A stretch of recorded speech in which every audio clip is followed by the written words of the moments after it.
Olá pessoal, tudo bem com vocês? Minhas saudações e cumprimentos a todos e todas que estão acompanhando o canal. Mais uma vez, professor Lucas, professor de Direito Tributário e Processo Tributário aqui na plataforma.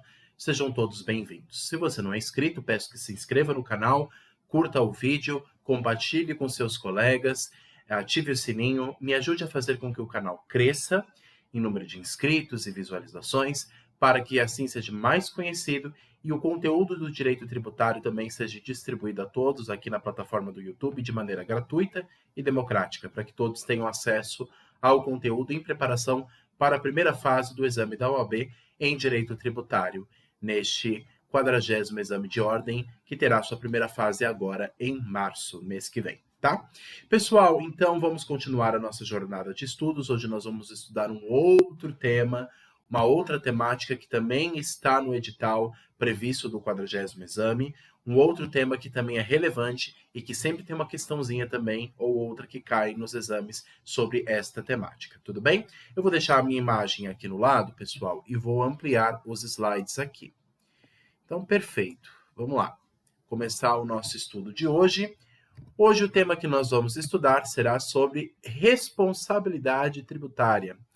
Pessoal, esse tema, ele tem uma ligação muito íngreme, ele tem uma ligação muito tênue, muito grande, muito clara, né, essa palavra, muito clara, com o tema anterior que a gente tratou na outra aula, que era sobre, na aula 24, né, que era sobre obrigações tributárias, né?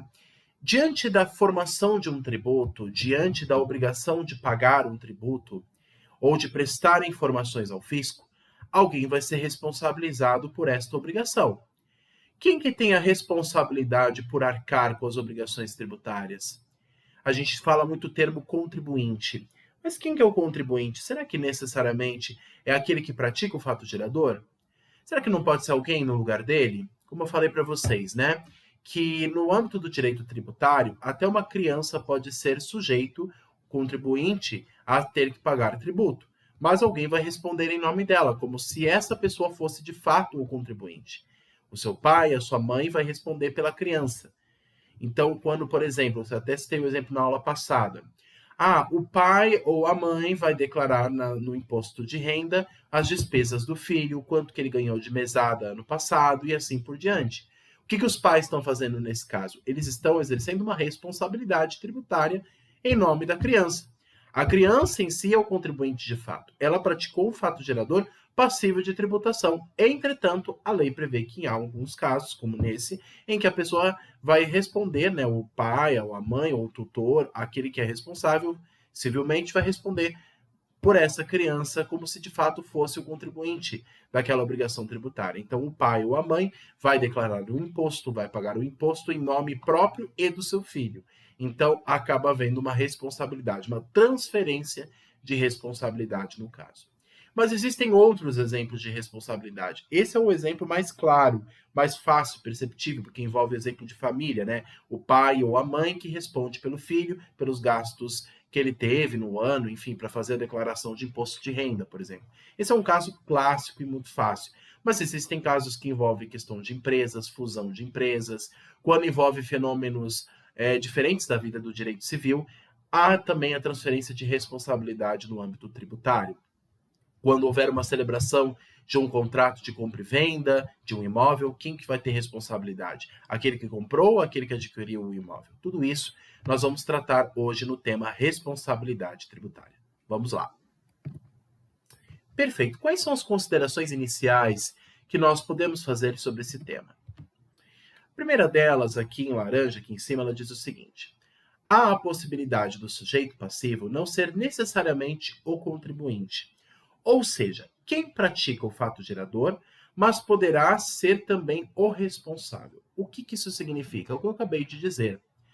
A criança é um sujeito que, no âmbito do direito civil, a gente fala que ela não tem capacidade civil. Não é esse termo que a gente usa lá no direito civil? No âmbito do direito tributário, esse mesmo tema não se sustenta. Porque mesmo que seja uma criança, mesmo até que seja um bebê, um menor de idade, se ele pratica um fato passível de tributação, ele vai ter que declarar, ele vai ter que pagar tributo. Então, se uma criança ganha dos seus pais mesada, Ou no caso mais fácil da gente perceber isso, um menor aprendiz. Não existe isso no direito do trabalho? Um adolescente de 14 a 16 anos que está em escola técnica, que estuda em escola técnica ou no ensino médio, que está ainda cursando o ensino médio, e ele ainda não é responsável no âmbito tributário, não é maior, quer dizer, no âmbito penal ou civil. Mas o adolescente, ele, por ser menor aprendiz, trabalha pouco tempo ali numa lanchonete para ganhar um dinheiro e pagar os seus estudos na escola. Não existe o menor aprendiz, que é aquele adolescente que trabalha, até inclusive com carteira assinada e tudo. Nesse caso, ele está oferindo o quê? Renda. Ele vai ganhar pelo que ele está fazendo, ele vai ganhar algum valor, algum salário. E então, se ele praticou o fato de oferir renda, ele é contribuinte de fato de imposto de renda, porque ele que praticou o fato gerador ao oferir renda. Entretanto, no âmbito do direito tributário, ele não vai responder por esta obrigação. Quem vai responder são os seus responsáveis, que a própria lei, o CTN, prevê. O pai, ou a mãe, o tutor, alguém que é maior que ele, para responder em seu nome. Então é isso que eu estou querendo dizer aqui nessa primeira questão. Quem praticou o fato gerador ao oferir renda não foi o pai ou a mãe, foi o adolescente que trabalha, por exemplo, como menor aprendiz numa lanchonete, ganhando tanto de salário por mês. Ele é o contribuinte na lei. Mas o conceito, no caso de sujeito passivo, não é só ser estendido ao contribuinte de fato, mas ele também se estende a outras pessoas que, por previsão de lei, também vão responder em conjunto com ele, vão responder em nome dele, como seus pais, por exemplo. Aí eles também viram contribuintes, então que a gente usa um outro nome, contribuinte de direito. Existem esses dois nomes, contribuinte de fato e contribuinte de direito. Contribuinte de fato é aquele que de fato praticou o fato gerador passível de tributação, como eu citei, o menor aprendiz. Entretanto, a pessoa maior que ele, no âmbito civil, vai responder no âmbito tributário como se ele fosse contribuinte de fato, mas na verdade ele é um contribuinte de direito, entendeu? O pai ou a mãe vai responder em nome de seu filho. Então, aí existe uma transferência de responsabilidade, já prevista em lei pelo Código Tributário Nacional. Tudo bem? O responsável, ele é obrigatoriamente previsto em lei. E um outro exemplo que eu poderia dar. O empregador é o responsável para o recolhimento do imposto de renda, mas o empregado é o contribuinte de fato praticante do fato gerador. Esse é um outro exemplo bem clássico, bem interessante. Quando você emprega uma pessoa, então vamos supor que eu tenho uma empresa, eu emprego uma pessoa para trabalhar em um determinado setor da empresa. Sobre o salário que ela ofere todos os meses que eu deposito na sua conta bancária, eu vou ter que fazer o quê? Um desconto, que a gente chama do desconto do imposto de renda retido na fonte, o IRRF, né? Imposto de renda retido na fonte, IRRF, a gente abrevia dessa forma. O que é o imposto de renda retido na fonte? A pessoa ganhou um salário, mas o empregador é obrigado, em nome do empregado, o empregador, no caso, o patrão, é obrigado, em nome daquele que está contratado, em nome daquele que está trabalhando, retirar uma parte do valor do seu salário para apresentar à Receita Federal a fim de apuração do imposto de renda. Então, o que é essa retenção de valor? Isso é imposto de renda retido na fonte, retirado da fonte todos os meses quando uma pessoa ganha um determinado salário. Então, o empregador, nessa relação, ele acaba sendo um contribuinte de direito. Embora quem praticou o fato gerador nesse caso foi o empregado. É ele que trabalhou, é ele que oferiu renda, é ele que produziu alguma coisa. Mas o empregador vai responder em nome do empregado como se ele fosse o verdadeiro contribuinte. Então, por isso que ele é chamado de contribuinte de direito, enquanto que o empregado é o contribuinte de fato. Então, inclusive, pessoal, eu montei esse esqueminha aqui para vocês, para ficar claro já desde o início esses pontos iniciais, para que a gente possa prosseguir para as demais etapas. Se vocês quiserem tirar foto também, fique à vontade, porque eu gosto de fazer esses esqueminhas até para a gente conseguir memorizar melhor. E na hora, quando a gente for treinar as questões de primeira fase da OAB, vai ficar mais fácil. Tudo bem? Prosseguindo. Ok. Quais outras questões iniciais nós podemos dizer sobre o efeito da responsabilidade? Dois pontos interessantes trazidos pelo Código Tributário Nacional, artigo 123 e 124. No 123 diz o seguinte: as relações particulares não têm poder de rever o polo passivo, responsável e contribuinte. Gente, muito, mas muito cuidado com isso. Relações contratuais, relações privadas, aquele princípio que existe no direito civil, o pacta sunt servanda, o pacto faz lei entre as partes, faz aliança entre as partes. Esse princípio que existe lá e que vem inclusive até do direito romano, esse princípio entre essa relação de particulares que o direito civil disciplina, isso não tem efeito no direito tributário. E por que eu estou dizendo isso? Vamos supor numa relação de compra e venda de um imóvel. É uma relação de direito civil, compra e venda de um imóvel. Perfeito. Agora vamos supor que no contrato, ou melhor ainda do que o exemplo de compra e venda, um exemplo de um contrato de locação. Pode ser? O exemplo de um contrato de locação. Você tem o locador, aquele que é o proprietário do imóvel, e o locatário, aquele que aluga aquele imóvel e paga o aluguel para poder estar naquele imóvel. Tudo bem? Então, no contrato de locação, contrato de aluguel de imóvel. Ok. Vamos supor que nesse contrato de locação foi colocada uma cláusula dizendo o seguinte: o locatário, ou seja, aquele que está contratando, aquele que está alugando o imóvel, ele vai pagar todas as parcelas de IPTU do imóvel. Tudo bem? Mas vamos supor que a lei do município daquele local não aceite essa cláusula. Ela diz o seguinte: quem tem que pagar o IPTU não é aquele que está alugando o imóvel, e sim o verdadeiro proprietário. O que vai valer nesse caso? A cláusula do contrato celebrado ou a lei municipal? A lei municipal. Nós estamos aqui falando, pessoal, do direito tributário, ramo do direito público. O que vale aqui é puramente a letra da lei. Então não importa se houve a celebração de um contrato, no contrato de locação, estava lá uma cláusula dizendo que a pessoa tinha que arcar com as cláusulas, arcar com as custas do IPTU sobre o aluguel do imóvel. Mesmo assim, a lei vai ignorar essa disposição do contrato e vai exigir o IPTU do proprietário e não do locatário. Entendeu? Ah, mas ele pode, no âmbito do direito civil, pedir a restituição desse valor que ele pagou indevidamente? Isso é possível, mas isso é lá na esfera do direito civil, aí ele abre uma ação de restituição, pede perdas e danos, pede a restituição do valor, e isso é lá no direito civil, para exigir o cumprimento da cláusula. Entretanto, para o direito tributário, que é onde nós estamos, o que nos interessa não é a relação de contrato ou qualquer outra relação particular. O que nos interessa é a letra pura da lei. E aí o artigo 124 do CTN continua a temática e diz assim: todos os devedores estão em igualdade de condições, não havendo benefício de ordem, havendo o interesse comum entre as partes e a previsão de lei. É basicamente o que já prevê o princípio da igualdade, né? Se há obrigação para todos, todos devem pagar igualmente por aquela dívida, na proporção, obviamente, já prevista em lei, naquilo que realmente cada um deve. E, claro, se temos todos os devedores que estão devendo um determinado tributo, todos devem responder igualmente. Mesmo, por exemplo, que haja a dissolução de uma empresa, mesmo com a dissolução da empresa, os sócios devem arcar, os sócios daquela antiga empresa devem arcar igualmente, como regra geral, com todas as custas, com todas as despesas daquela empresa. Tudo bem? Com as obrigações tributárias pendentes. Tudo bem? É isso que diz o artigo 124. O princípio da igualdade entre os devedores como regra geral. Muito bem. Como a gente pode continuar, pessoal, falando a respeito do assunto? Aí nós temos logo em seguida o artigo 125 do CTN, que continua tratando da temática.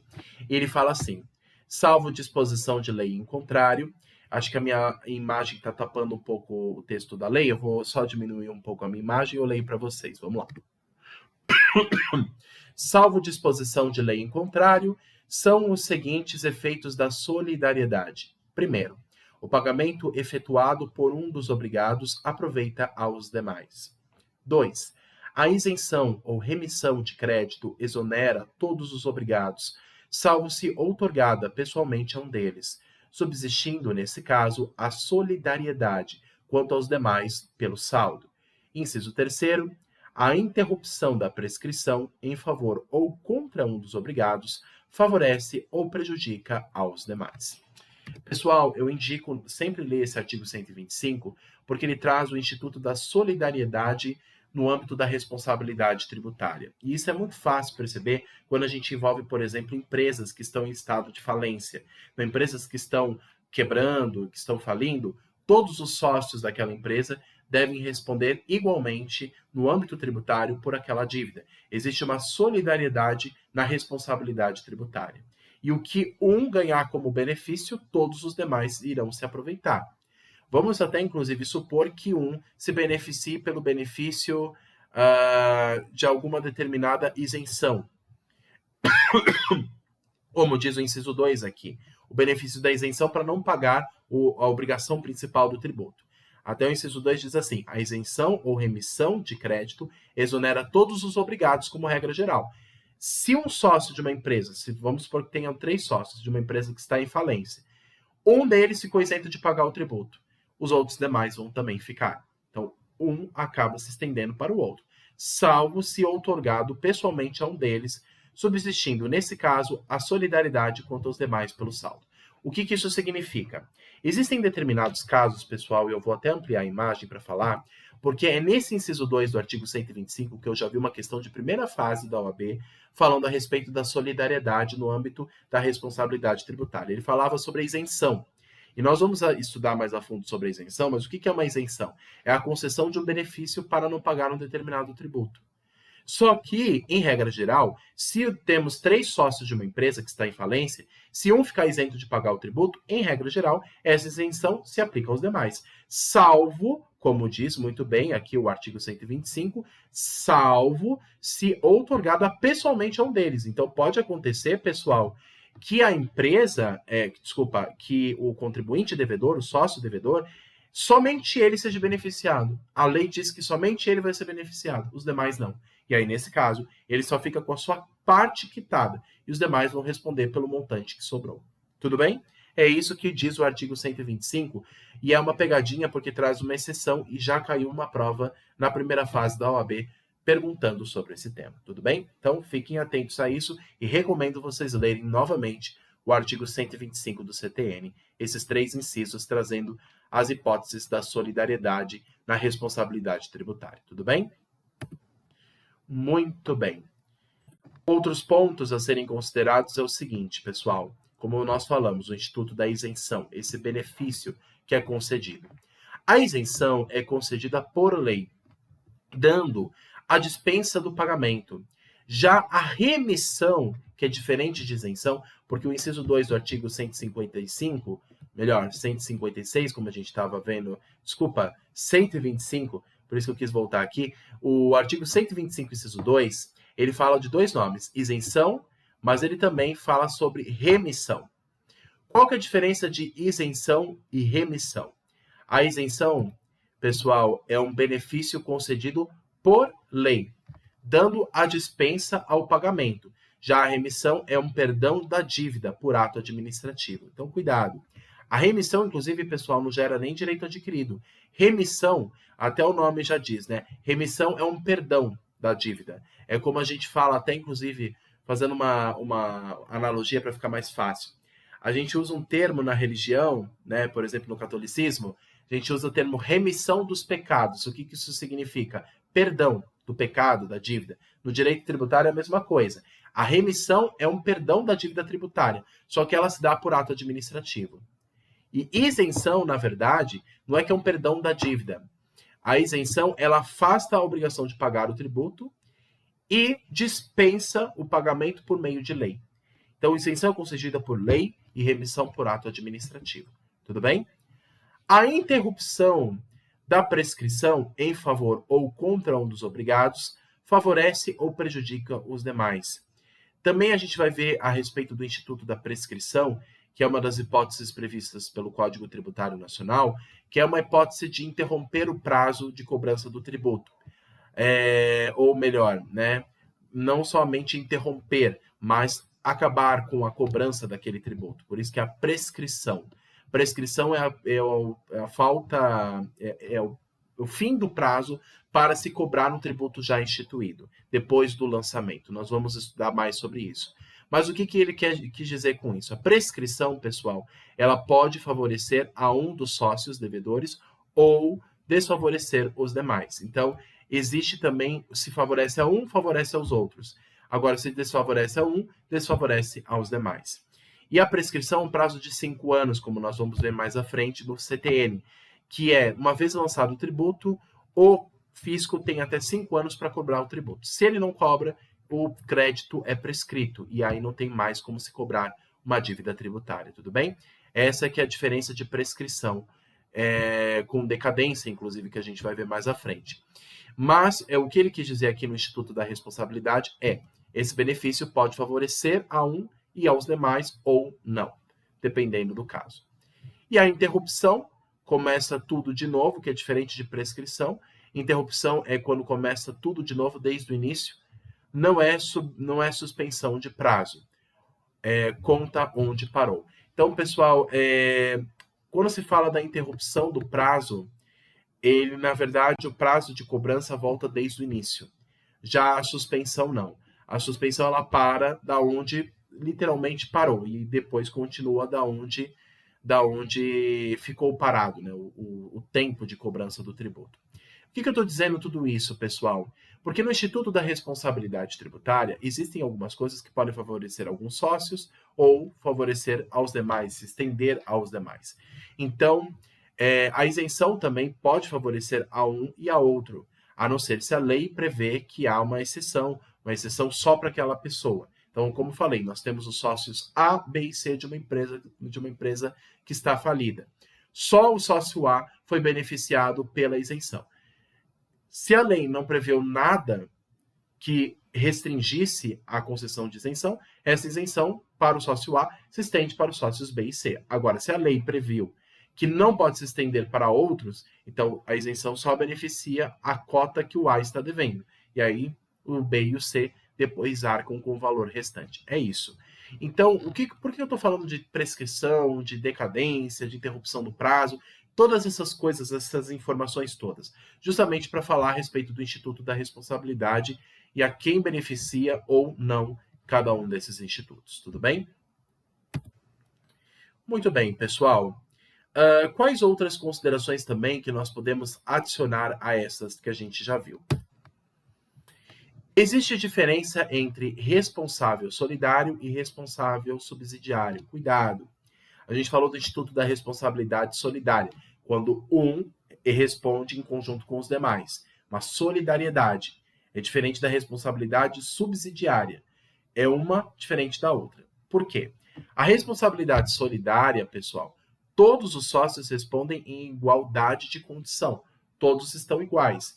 Inclusive, se um se beneficia, os demais também irão se beneficiar. Então, eu falei, o sócio A, B e C são sócios de uma empresa que está falindo.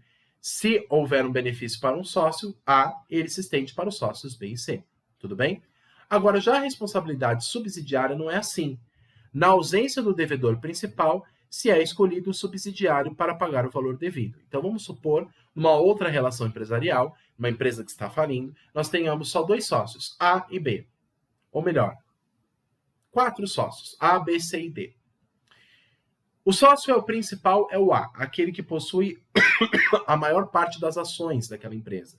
60% da empresa. 60% das ações da empresa. Nós temos 4 sócios, A, B, C e D. O A possui 60% das ações. Ele, portanto, é o devedor principal. Mas vamos supor que o fisco não encontrou ele desapareceu. Não está mais em nenhum lugar. Então, como é que eu faço para cobrar esse tributo devido? Eu vou para os outros sócios, B, C e D, até que alguém pague o valor devido. E aí, lá na esfera do direito civil, eles que se acertem. Aí o B vai propor uma ação lá na esfera civil contra o sócio A, porque ele pagou a cota dele e do A, e ele não devia a outra cota, enfim. Aí eles se acertam lá no direito civil esse problema.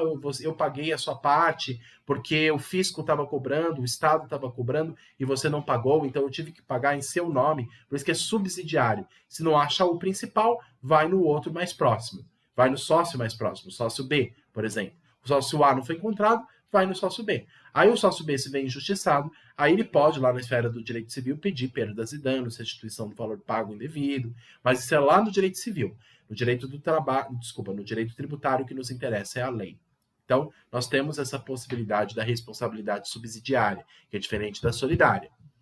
O artigo 128 do CTN prevê essa possibilidade e deverá haver previsão de lei e a relação com o fato gerador, para que haja essa conexão, para que haja essa responsabilidade subsidiária. Um vai arcar em nome do outro. E aí, claro, que ele pode pedir restituição na esfera civil. Muito bem, pessoal. Quais outras questões que nós podemos trazer aqui a respeito dessas responsabilidades? A responsabilidade solidária, como a gente viu, surge após a prática do fato gerador, havendo uma transferência do contribuinte de fato ao responsável tributário, podendo ocorrer por solidariedade, por sucessão ou de terceiros. Também existe, pessoal, também existe a responsabilidade por sucessão, que é um efeito bem interessante. Tem uma questão de prova na OAB, em primeira fase, que perguntou a respeito da sucessão. Vamos supor que uma pessoa, um pai de família, faleceu e deixou no seu inventário muitos bens para os seus filhos, somando num todo R$1 milhão de patrimônio. Ok. Só que depois se descobriu que esse pai que faleceu e deixou uma herança para os seus filhos, ele, ao falecer, percebeu-se que não pagou determinadas dívidas tributárias, de IPTU, IPVA. O que vai acontecer? Ele estava devendo 700 mil. Então, vai ser descontado esse valor da herança. Ah, mas os herdeiros não têm culpa. Sim, mas quem tem culpa já faleceu. O pai de família que está devendo aquele valor de 700 mil deixou apenas como herança aos seus filhos R$1 milhão. Só que desses 1 milhão, 700 mil vão ser descontados para pagar suas dívidas tributárias que no passado ele não pagou, que no passado em vida ele não arcou. Então, quem vai arcar em nome dele? Os seus herdeiros. Por isso que é por sucessão, tá? Então, eles vão arcar com as dívidas até o limite, obviamente, da herança. Mesmo até, inclusive, pessoal, se a herança for menor, o valor que foi herdado for menor do que a dívida. Vamos supor que esses filhos tivessem herdado um patrimônio de R$1 milhão do seu pai, só que o pai tinha uma dívida de R$1,5 milhões com o fisco. Então, nesse caso, eles não vão ter herança nenhuma, porque todo o valor vai ser descontado para o fisco. É claro que eles não vão pagar o restante, porque não são eles os culpados. Eles só vão responder até o limite da sua herança. Essa é a responsabilidade por sucessão, tudo bem? É um efeito muito interessante que sempre tem uma questão que pergunta em prova. A responsabilidade por substituição, e essa é uma responsabilidade muito interessante, também é um outro instituto bem interessante, ocorre desde a ocorrência do fato gerador, desde sua origem, ocorrendo, por exemplo, em uma cadeia de produção. A substituição pode ser progressiva, para trás, de operações que já ocorreram. Já a progressiva, Nossa, eu acabei falando dois nomes iguais. Já o progressiva não. Progressiva é para frente. A regressiva, eu coloquei, desculpa pessoal, coloquei o nome errado aqui. A substituição regressiva é para trás. Progressiva é para frente. Peço perdão aqui por ter colocado errado aqui as palavras. A substituição ela pode ser regressiva para trás ou progressiva para operações futuras. E essa responsabilidade por substituição, pessoal, ela ocorre, por exemplo, no caso, e embora já foi extinto esse tributo e por conta da reforma tributária, mas é muito fácil se perceber, por exemplo, no caso do ICMS. O ICMS, que a gente não vai chegar a estudar aqui no canal, porque por conta que foi alterado pela reforma tributária, mas o ICMS, ele é um tributo que ele incide em várias etapas de produção. Mas quem responde no início, e quem arca com a custa do ICMS, não é aquele que vai consumir o produto final, mas é aquele que vai produzir aquele produto, o fabricante, lá no início da cadeia de consumo. Então, o fabricante vai responder em nome do contribuinte o pagamento daquele tributo. É claro que depois ele vai embutir no preço desse produto o valor que ele pagou em virtude do tributo de ICMS. Por exemplo, fabricante das latinhas de Coca-Cola que são levadas no mercado, nas gôndolas de mercado para você comprar. Quem que paga o ICMS? O fabricante de início. Então, lá a fábrica da Coca-Cola que vai pagar, lá no início da cadeia produtiva, o ICMS para cada produto produzido. E aí depois, quando você, consumidor, tiver esse produto nas mãos, obtido lá da gôndola do mercado, você vai pagar o valor de ICMS, mas não porque você é o contribuinte que a lei está procurando, porque quem vai pagar em seu nome vai ser o fabricante. O que o fabricante faz? Ele pega o valor que ele pagou e embute no preço do seu produto. E aí você paga, embutido no seu produto, o valor que aquela pessoa acabou arcando no início da cadeia. O que eu quis dizer é o seguinte, pessoal. Nessa cadeia de produção, quem paga no início é o fabricante e depois quem arca com a custa vai ser o contribuinte de fato. Então, o consumidor final é que de fato deveria pagar o ICMS. Mas pela lei, quem vai pagar não é ele. No início, quem vai pagar é o fabricante. Aí o fabricante declara ICMS e paga o ICMS para cada produto produzido. E aí ele depois, na sua relação privada, vai embutir esse valor nos produtos que ele distribui no mercado. E aí o consumidor, no final, que arca com eles. Tudo bem? Essa é a responsabilidade por substituição. Um substitui o outro. O fabricante ressubstitui o consumidor e paga pelo ICMS do produto. Tudo bem? É isso que é a responsabilidade por substituição. O artigo 131 do CTN, ele continua dizendo o seguinte: são pessoalmente responsáveis. Quem é que pode ser responsável no âmbito tributário? Primeiro, o adquirente ou remitente pelos tributos relativos aos bens adquiridos ou remidos, ou seja, quem se beneficiou por um produto recebido. O sucessor a qualquer título e o cônjuge meio pelos tributos devidos pelo de cujos até a data da partilha ou adjudicação, limitada a essa responsabilidade ao momento da quitação do legado ou da meação. Inciso terceiro, o espólio pelos tributos devidos pelo de cujos até a data da abertura da sucessão. Então aqui nós temos exemplos interessantes que inclusive são explorados lá no direito da família, no direito das sucessões, que vocês estudam lá no direito civil. Quando a pessoa ela falece, ela deixa os seus bens em testamento, e ela registra, obviamente, em cartório primeiro, e depois ela deixa em testamento os bens que ela gostaria de deixar com os seus filhos, netos e assim por diante. Então, eles vão arcar em nome daquela pessoa que está delegando aquele bem. Então, os filhos vão arcar pela dívida do seu pai até o limite da sua herança. Então, isso que é a responsabilidade, no caso, a responsabilidade por sucessão, como está prevista no inciso 2 aqui, do artigo 131 do CTN. E o espólio, o que é o espólio, pessoal? No processo de falência, lá no direito empresarial, vocês vão ter direito empresarial para a OAB, as questões de direito empresarial, sempre também tem uma questão que pergunta sobre falência. Quando uma empresa entra no processo de falência e ela não consegue se recuperar, o que surge dela é o restante de bens e direitos, que a gente chama de espólio, ou massa falida. Esse espólio vai responder pelos tributos devidos pela empresa antiga. Então, eu vou citar um exemplo aqui, claro. Não sei se todo mundo lembra da antiga Varig, que era uma empresa aérea brasileira. Viação Aérea Rio-Grandense. Era uma empresa que depois foi comprada pela Gol, linhas aéreas. A Varig, quando ela existia, tinha seus patrimônios, aviões, bens, enfim. Quando ela começou a entrar em falência, ela não conseguiu se recuperar. E aí o que sobrou da Varig? Um espólio. E aí esse espólio vai responder em nome da antiga empresa pelos bens, vai responder pela dívida que a empresa antigamente deixou com o fisco. Então, quem vai responder não é mais a empresa porque ela faliu, mas em nome dela vai ser o espólio, que é aquele conjunto de bens e direitos que ela deixou no ar. Tudo bem? Que ela deixou ali como patrimônio que sobrou. Tudo bem? Esse é o espólio. Muito bem.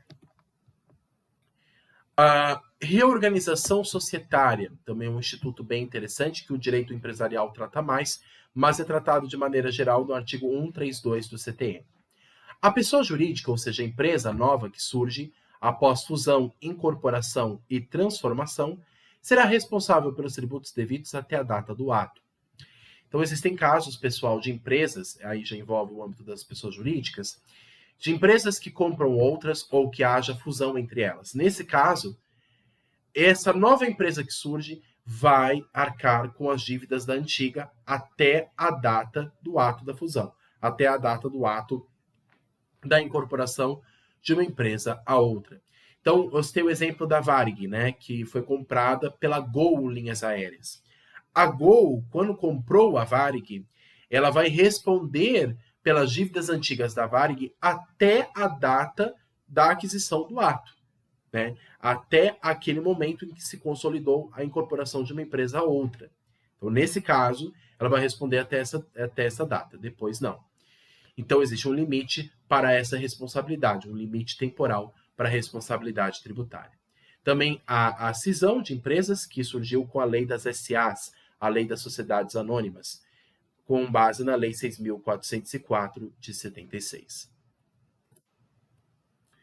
Quais outras considerações nós podemos também acrescentar? É interessante, pessoal, lembrar dos institutos do direito empresarial, como fusão, transformação, incorporação, cisão e extinção, porque são institutos trazidos lá no direito empresarial, mas que geram efeitos no âmbito tributário no que se refere à responsabilidade tributária. Então, por exemplo, no caso de uma fusão, o que é uma fusão? É quando existe a união de duas ou mais empresas, gerando uma única empresa. Nós temos, ainda falando dos exemplos das sociedades, das linhas aéreas, né? Nós temos a antiga TAM, lembra da TAM, linhas aéreas, que existia? Ela se juntou com a LAN Chile, e aí hoje nós temos a Latam Linhas Aéreas. A Latam é uma empresa nova que surgiu com a fusão entre a TAM e a LAN Chile. E aí formaram esse grupo, que é até o maior da América Latina, que é a Latam Linhas Aéreas. Então, nesse caso, existe uma fusão de duas ou mais empresas. Transformação, mudança do tipo societário. Existem empresas que mudam seu tipo societário, inclusive empresas que, quando começam a crescer, aumentar o seu faturamento, é claro que sua complexidade fica maior. Então, por exemplo, empresas que eram sociedade limitada, muda para sociedade anônima, LTDA para SA. Isso também, a depender do faturamento da empresa, ela pode fazer essa transformação do seu tipo societário, claro que registrando em cartório. Incorporação, quando uma empresa é incorporada dentro da outra. Exemplo, compra de uma empresa por outra maior. Então, se tem o exemplo das linhas aéreas lá da Gol, que comprou a Varig. E, se não me engano, ela comprou uma outra empresa aérea também aqui no Brasil. Então, isso é uma incorporação, uma empresa maior que compra outra e a incorpora no seu corpo empresarial. Tudo bem? Cisão, já envolve divisão. Uma grande empresa se transforma em uma, duas ou mais sociedades, ou mais sociedades, suas obrigações. Bens e direitos, pode ser total ou parcial, a empresa continua existindo. Também existe o caso de cisão, uma empresa grande em que uma parte dela sai e vira uma outra pessoa jurídica. Isso geralmente ocorre com multinacionais. Multinacionais muito grandes, pode sair uma parte dela que depois vai se transformar em uma empresa de menor porte, mas uma nova sociedade, uma nova pessoa jurídica. Então, nesse caso, é uma cisão de uma parte da outra. E a extinção, que é quando o sócio que extinguiu a empresa cria uma outra no mesmo ramo, que passa a responder. Então, ele extingue uma para criar outra no mesmo ramo de atuação mercantil. Tudo bem? Então, é muito interessante, pessoal, vocês estudarem esses institutos. Então, se vocês quiserem tirar foto novamente, que é o Instituto da Fusão, Transformação, Incorporação, Cisão e Extinção. É importante ter esses conceitos porque eles interferem, inclusive, em quem vai responder por quê, pelo que no âmbito tributário. É a empresa que comprou, é a empresa que foi comprada, é a fusão de uma ou duas empresas. Então é importante primeiro, antes, ter esses conceitos em mente. Muito bem. No caso da aquisição, nós temos o artigo 133 do CTN, que diz o seguinte: nessa disposição não se aplica às alienações judiciais em processo de falência ou em processo de recuperação judicial. Cuidado! Essa regra não se aplica quando o adquirente for sócio da empresa, parente em linha reta até o 4º grau, ou for agente do falido ou devedor com o objetivo de fraudar a sucessão tributária. Então, tomar muito cuidado, inclusive, pessoal, porque existe também má fé em alguns casos. Existem empresas, pessoal, que até para se burlar de algumas obrigações fiscais, às vezes existem empresas que decretam falência, ou incorporam uma outra empresa, ou faz alguma jogada, algum jeitinho para tentar burlar a fiscalização tributária. Mas a fiscalização tributária não é boba, ela percebe quando existe má fé. E aí, nesse caso, mesmo que haja essa operação empresarial de incorporação, de aquisição de empresas, e ela pode ser invalidada se ela enfrentar a lei, se ela não observar a obrigação tributária. Então, cuidado, essa regra não se aplica quando o adquirente for sócio da sociedade, parente em linha reta até o 4º grau ou for agente do falido ou devedor, com o objetivo de fraudar a sucessão tributária. Também não é permitido, tudo bem? O fisco sempre está atento, inclusive, em casos de fraude, para que os contribuintes possam pagar o tributo devido. Muito bem. A responsabilidade de terceiros. O que é a responsabilidade de terceiros e qual que é a diferença desse instituto para as demais responsabilidades que estamos tratando aqui no canal? Qual que é a responsabilidade de terceiros? Ela não é a mesma coisa, por exemplo, do que a responsabilidade por sucessão, porque a por sucessão envolve, por exemplo, parentes, é o pai que deixa os seus bens para os seus filhos. Mas no caso de uma responsabilidade de terceiros, quem é que pode responder em nome de uma outra pessoa, até que inclusive não tenha muito contato? Quando que ocorre a responsabilidade de terceiros? Muito bem. A responsabilidade de terceiros poderá ser em caso de atuação regular, artigo 134 do CTN, ou em caso de atuação irregular, excesso de poder e infração. Atuação regular. Deve ter a impossibilidade de exigir dívida do contribuinte e ter esse responsável colaborado para o não pagamento do tributo devido. Exemplo, pais, tutores e curadores, administradores de bens de terceiros, inventariantes, síndico e comissários, tabeliões e etc. Então, essa é uma atuação regular. Deve ter a impossibilidade de exigir dívida do contribuinte e ter esse responsável colaborado para o não pagamento do tributo devido. Então, no caso, pessoal, como eu citei aquele exemplo, a criança, ela ofere renda ao longo do ano. Mas mesmo assim, ela não vai responder por imposto de renda, ela não vai fazer a declaração. Quem faz é o seu pai em seu nome, tendo que declarar o quanto que ela ganhou e o quanto que inclusive teve de despesa, tá? Então, essa atuação regular nada mais é do que a lei já prevê casos em que há pessoas que vão responder em nome de outras como se fossem os verdadeiros contribuintes. Os pais que respondem pelos filhos, os curadores e tutores que cuidam dos seus curatelados e tutelados, né, aqueles que estão sob a guarda judicial. Então, essas pessoas vão responder em nome do contribuinte de fato sobre o que estão devendo em matéria tributária. Muito bem. Outros pontos interessantes. Atuação irregular. Previsto no artigo 135 do CTN. Nesse caso, são as pessoas previstas no artigo 134 do mesmo Código, como também os mandatários, empregados, prepostos, diretores, gerentes ou representantes de pessoa jurídica de direito privado. A súmula 430 do STJ diz o seguinte: o inadimplemento da obrigação tributária pela sociedade não gera por si só a responsabilidade solidária do sócio gerente. Então ela fala o seguinte, né, que o inadimplemento, ou seja, o não cumprimento da obrigação de pagar o tributo pela sociedade, não gera por si mesmo o fato dela não ter pagado aquela dívida, a responsabilidade solidária do sócio gerente. Tudo bem?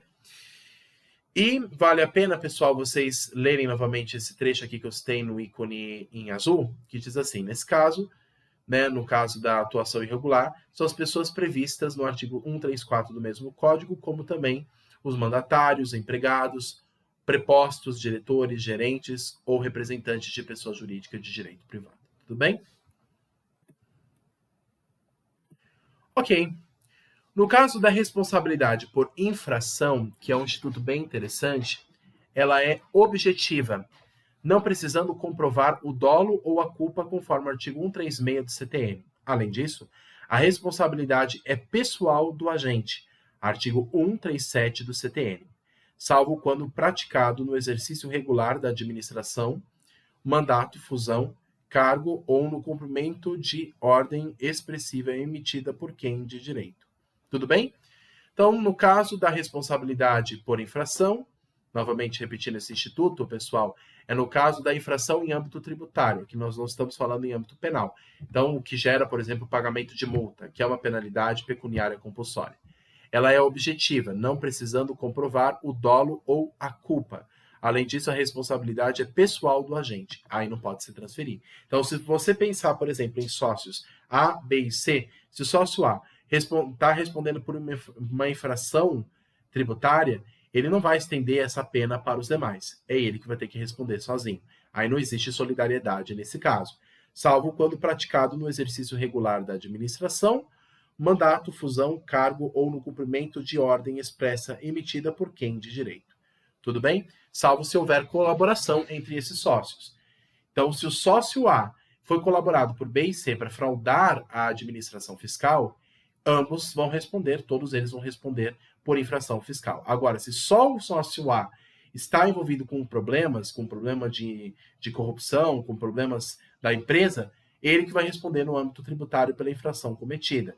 E os outros sócios ficam isentos, tudo bem? Lembrando que, como regra, a infração, assim como no direito penal, a infração ela é individual. Tudo bem? Muito bem. E o artigo 137 do CTN fala o seguinte: a responsabilidade é pessoal ao agente, primeiro, quanto às infrações conceituadas por lei, como crimes ou contravenções, salvo quando praticado no exercício regular da administração, mandato, função, cargo ou emprego, ou no cumprimento da ordem expressa emitida por quem de direito. 2. Quanto à infração em cuja definição o dolo específico do agente seja elementar. 3. Desculpa, gente. Quanto às infrações que decorram direta e exclusivamente do dolo específico das pessoas referentes ao artigo 134 contra aquele por quem respondem. E B. Dos mandatários propostos ou empregados contra seus mandantes, preponentes ou empregadores. E C. Dos diretores, gerentes ou representantes da pessoa jurídica de direito privado contra eles. Lembrando, inclusive, pessoal, que no âmbito da infração do direito tributário, a lei pode até retroagir. Então, se surgir no futuro uma lei mais benéfica que possa trazer benefício à infração tributária que eu estou sendo acusado, ela pode me beneficiar, o sócio devedor, assim como pode até mesmo se estender aos demais que estão devendo. Isso numa responsabilidade solidária, tudo bem? Desde que não haja má-fé praticada por nenhum desses sócios empresariais, por nenhum desses sócios das empresas, tudo bem? Perfeito, pessoal. O artigo 138 do CTN continua dizendo o seguinte: a responsabilidade é excluída pela denúncia espontânea da infração, acompanhada, se for o caso, do pagamento do tributo devido e dos juros de mora ou do depósito da importância arbitrada pela autoridade administrativa, quanto o montante do tributo dependa de apuração. E parágrafo único, não se considera espontânea a denúncia apresentada após o início de qualquer procedimento administrativo ou medida de fiscalização relacionados com a infração. Tudo bem? E vale a pena novamente repetir isso daqui. Não se considera espontânea a denúncia apresentada após o início de qualquer procedimento administrativo ou medida de fiscalização relativas com a infração. Gente, essa parte é muito interessante. Eu vou fazer até questão de ampliar a imagem aqui, pessoal, trazida pelo artigo 138, que é no caso de denúncia espontânea. O Instituto da Denúncia Espontânea existe também no direito penal. Mas o direito do trabalho, o direito tributário, ele tem uma característica peculiar. Vamos supor, no caso de uma infração tributária, eu, sócio de uma empresa, estou sendo acusado de alguma infração. Vamos supor que eu faça uma denúncia espontânea e diga ao fisco: olha, de fato eu estou devendo essa dívida, de fato eu pratiquei essa infração e de fato eu reconheço que sou culpado. Essa denúncia espontânea, ela pode até servir de benefício para o contribuinte devedor. Assim como existe no direito penal, não existe? A denúncia espontânea, a pessoa confessa o crime que cometeu, ela pode se beneficiar. Só que existe um detalhe no direito tributário. Essa denúncia espontânea só vai ser válida, e por isso que disse muito claro o parágrafo único do artigo 138 do CTN, ela só vai ser válida após o início, antes do início de qualquer investigação administrativa, porque se eu fizer denúncia espontânea após o procedimento do fisco, Então, estou agindo de má fé e, nesse caso, não vou ser beneficiado pela denúncia espontânea. Então, para que o Instituto da Denúncia Espontânea seja válido ao contribuinte, o contribuinte deve, no caso, fazer essa denúncia antes de qualquer ato da administração fiscal. Porque depois que a administração pública, a administração fiscal, ela fizer qualquer procedimento contra mim, contribuinte, eu não poderei mais ser beneficiado pela denúncia espontânea. Então, cuidado com isso. Ela só é válida antes de qualquer procedimento administrativo e não depois. Muito bem. Por fim, a súmula 360 do STJ, ela diz o seguinte: do Superior Tribunal de Justiça. O benefício da denúncia espontânea não se aplica a tributos sujeitos ao lançamento por homologação, regularmente declarados, mas pagos a destempo. Então, para tributos sujeitos a lançamento por homologação, como já tratamos com vocês, como o próprio imposto de renda, nesse caso, o Instituto da Denúncia Espontânea não pode ser usado. Então, tributos sujeitos a lançamento por homologação, como no caso do imposto de renda, que é no caso quando o contribuinte informa tudo ao fisco, presta as informações ao fisco e paga o tributo, e só depois o fisco vai lá e verifica se está certo e homologa. Nesse caso de denúncia espontânea, não, nesse caso de lançamento por homologação, nesse caso a denúncia espontânea não pode ser válida, tá? A denúncia espontânea, portanto, não vale para tributos sujeitos ao lançamento por homologação, como no caso do imposto de renda. Tudo bem? Somente aos outros tributos, sujeitos ao lançamento de ofício, principalmente, ou o lançamento por declaração.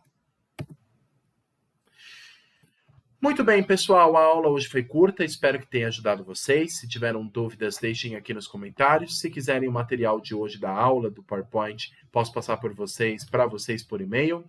Só dá um like aqui, peço que deixem o e-mail de vocês aqui embaixo. E aí, eu vou passando para vocês esse material em PowerPoint ou em PDF, como vocês preferirem para estudar. Tudo bem? Vou tirar aqui, pessoal, os slides de apresentação. Esse é o slide que eu produzi no PowerPoint. Quem quiser esse material, só me avisar que eu posso compartilhar aqui com vocês. Tudo bem? Perfeito, pessoal. Vou ampliar aqui a minha imagem. Obrigado a todos pela atenção. Espero que o estudo tenha ajudado e fico à disposição no que for necessário. Um abraço, bons estudos, perseverem que vai dar tudo certo. Um abraço, até a próxima.